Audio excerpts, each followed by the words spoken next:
Welcome दोस्तों, कैसे हैं आप सभी। मैं हूं राघवेंद्र सिंह। आज के इस YouTube चैनल के माध्यम से मैं आप लोगों को बहुत ही अहम जानकारी देने वाला हूं। यहां पर इस वीडियो के माध्यम से आप लोगों को दो जानकारियां दूंगा।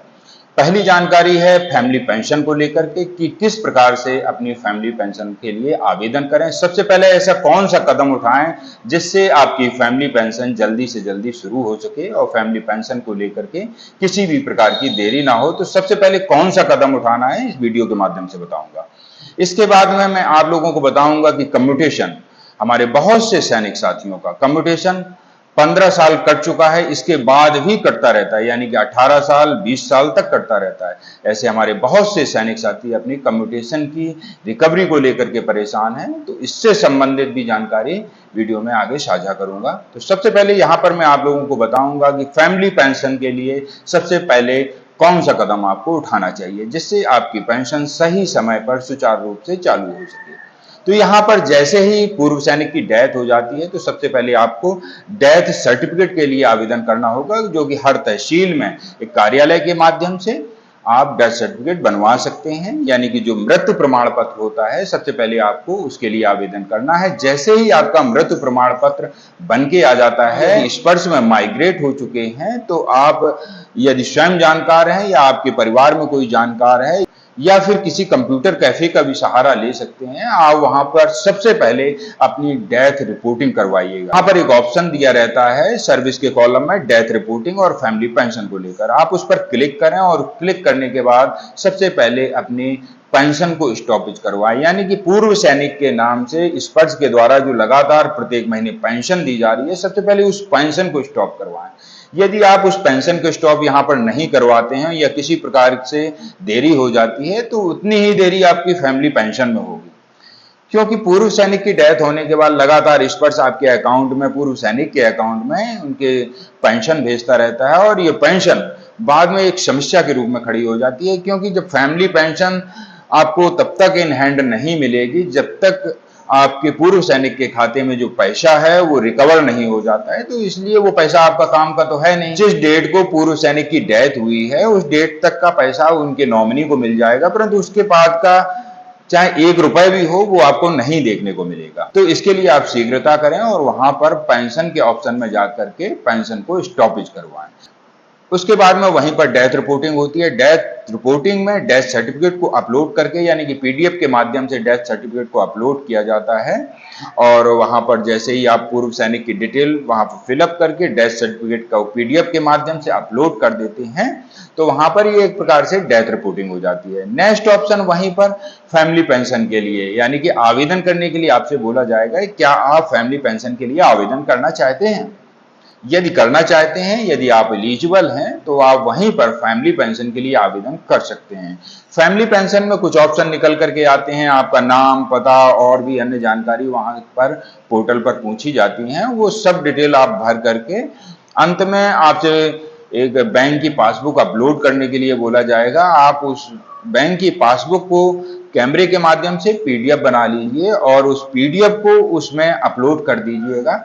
यहां पर आपकी फैमिली पेंशन के लिए रिक्वेस्ट स्पर्श में भेज दी जाती है और कंफर्म हो जाता है। एक टोकन नंबर दिया जाता है कि आपने फैमिली पेंशन के लिए आवेदन कर दिया है। स्पर्श में आप जो भी कार्रवाई करते हैं, चाहे डेथ रिपोर्टिंग को लेकर के हो, चाहे फैमिली पेंशन आवेदन को लेकर के हो, यानी कि प्रत्येक बदलाव के लिए आपको एक टोकन नंबर जनरेट किया जाता है और उस टोकन नंबर को आप संभाल कर लिख लीजिए और उस टोकन नंबर को आप किसी कॉपी में लिख लीजिए, क्यों इन फ्यूचर आपको उस टोकन नंबर की जरूरत पड़े। यहाँ पर जो भी हमारे ऐसे सैनिक परिवार हैं जिनके पूर्व सैनिक की डेथ हो चुकी है और अभी तक उन्होंने अपने फैमिली पेंशन के लिए आवेदन नहीं किया है और स्पर्श में उनका माइग्रेशन हो गया है, तो सबसे पहले वो अपने स्पर्श पोर्टल पर जाकर मेरे द्वारा यहाँ पर जो जानकारी दी गई है, सबसे पहले उसके लिए आप रिक्वेस्ट डाल सकते हैं। इस कार्रवाई के तुरंत बाद आपको तुरंत ही अपने जिला सैनिक कल्याण बोर्ड में संपर्क करना चाहिए और वहां पर भी जानकारी देनी चाहिए कि जिस पूर्व सैनिक का आपके यहाँ पर डिटेल है, उन पूर्व सैनिक की डेथ हो चुकी है और अब उनकी फैमिली है, उनकी फैमिली पेंशनर के लिए आवेदन कर दिया गया है।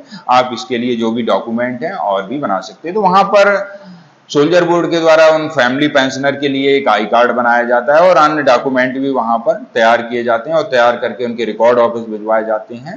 तो ये कार्रवाई आप लोगों के लिए बहुत ही जरूरी है, इसको आप बिल्कुल भी देरी ना करें, क्योंकि उस समय लोग देरी कर देते हैं लेकिन बाद में फिर पछताते हैं जब उनकी 2-2, 3-3 साल तक पेंशन नहीं आती है। लगातार उन सैनिक के नाम पर ही पेंशन चालू रहती है और एटीएम के माध्यम से उनका परिवार वो पैसा निकालता रहता है, और जब वो रिकवरी होना होता है तब ऐसी समस्या खड़ी हो जाती है।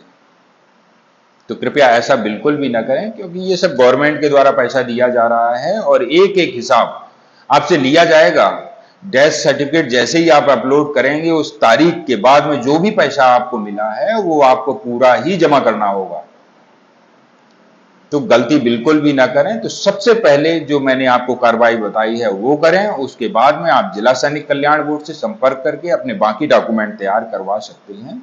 यदि आपको किसी भी प्रकार की असुविधा हो रही हो तो हमारी जालौन टीम से भी संपर्क कर सकते हैं। दोस्तों, यहीं पर दूसरी जानकारी है कम्यूटेशन को लेकर के। जैसे कि हमारे बहुत से सैनिक साथी रिटायरमेंट के समय कम्यूटेशन ले लेते हैं, उन्हें पैसों की अधिक आवश्यकता होती है जिस कारण से वो एक मुश्त राशि कम्यूटेशन के रूप में ले लेते हैं, और ये कम्यूटेशन अगले 15 वर्षों तक प्रत्येक माह उनकी पेंशन में से काटा जाता है। तो कई सैनिक साथियों का देखने में आया है कि 15 साल कम्यूटेशन कट चुका है और उसके बाद भी वह कम्यूटेशन कटता ही जा रहा है। यहाँ पर देखने में आया है जो हमारे सैनिक साथी हैं उनका कम्यूटेशन 15 साल में रिकवर तो हो जाता है, लेकिन पता चलता है कि किसी किसी का लगातार 18 साल तक कम्यूटेशन की किस्त काटी जा रही है, 20 सालों तक कम्यूटेशन की किस्त काटी जा रही है।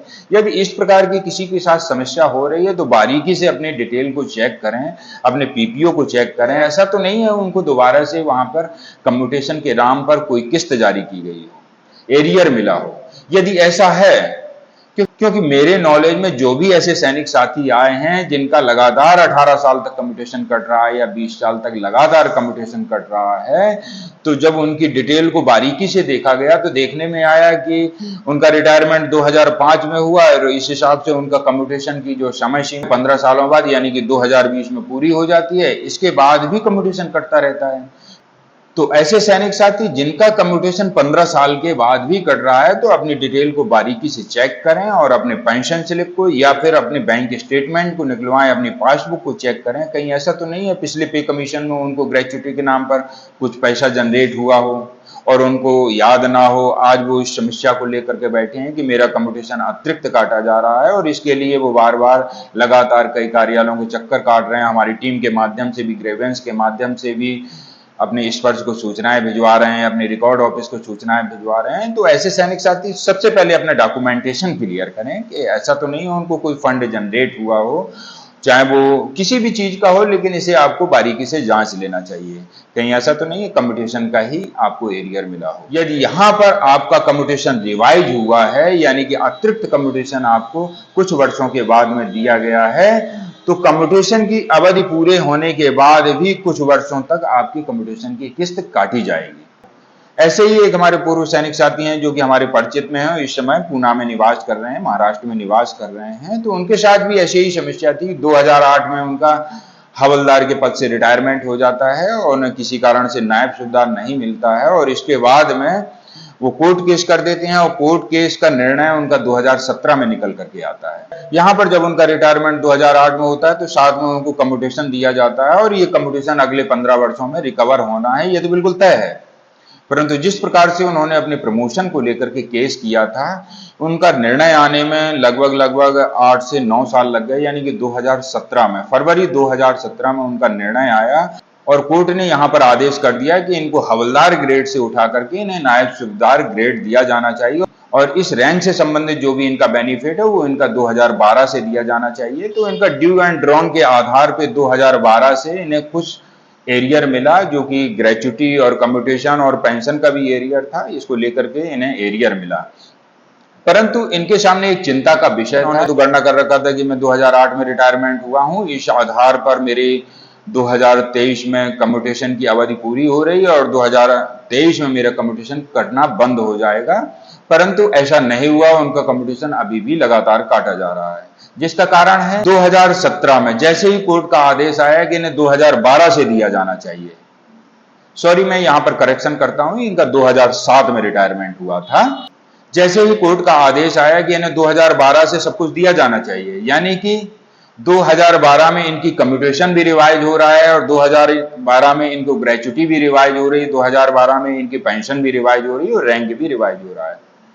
तो इसी आधार पर इनको पुनः कम्यूटेशन की कुछ राशि दी गई और जो कि अगले 5 साल तक और बढ़ा दी गई। परंतु इन्हें लगा कि कम्यूटेशन तो सिर्फ 15 साल तक काटा जाता है, जबकि ऐसा नहीं है। उनको जो मूल कम्यूटेशन मिला था यानी कि 2007 में जब ये रिटायरमेंट हुए थे, जो भी इनका कम्यूटेशन मिला था वो तो पूरा हो गया यहाँ पर 2022 में, परंतु 2012 में जो कम्यूटेशन मिला वो अगले 5 सालों तक उसकी रिकवरी की जाएगी। तो ऐसे हमारे कई सैनिक साथी हैं। ऐसे ही एक हमारे अन्य सैनिक साथी हैं जो कि हतना के रहने वाले हैं, वो भी इसी समस्या से ग्रस्त हैं। तो यदि वो हमारे वीडियो को देख रहे हैं तो कृपया करके किसी भी प्रकार की चिंता ना करें। यदि आपको लग रहा है कि आपके साथ में कुछ गलत हो रहा है या स्पर्श के द्वारा यहाँ पर आपकी कुछ गलत किस्त काटी जा रही है, यानी कि अतिरिक्त पैसा काटा जा रहा है, तो इसके लिए आप जरूर अपनी जिला सैनिक कल्याण बोर्ड से संपर्क करके स्पर्श को सूचना भिजवा सकते हैं या फिर अपने रिकॉर्ड ऑफिस को सूचना भिजवा सकते हैं या फिर अपने संबंधित कार्यालय, जो भी आपका संबंधित कार्यालय हो, उसके लिए भी सूचना भिजवा सकते हैं। यदि आपका फिर भी कहीं से बात नहीं बन पा रही है तो आप हमारी टीम से भी संपर्क करके अपनी पेंशन संबंधी समस्या का समाधान करवा सकते हैं। दोस्तों, इस चैनल के माध्यम से अक्सर मैं आप लोगों के बीच में ऐसी नई नई जानकारियां लेकर आता रहता हूं। तो हमारे जो सैनिक साथी हमारे चैनल पर नए हों या पहली बार मेरे वीडियो को देख रहे हैं तो चैनल से जुड़ने के लिए सब्सक्राइब कर सकते हैं, क्योंकि अक्सर हमारे इस चैनल के माध्यम से आप लोगों के लिए वेलफेयर से रिलेटेड जानकारियां प्रदान की जाती हैं। और हमारे चैनल के माध्यम से दी जाने वाली जानकारी यदि आप लोगों को अच्छी लगती हो तो इसे अन्य पूर्व सैनिकों के पास में शेयर कर सकते हैं या अन्य पूर्व सैनिक ग्रुप में भी शेयर कर सकते हैं, जिससे अन्य पूर्व सैनिकों तक भी यह जानकारी पहुंचाई जा सके।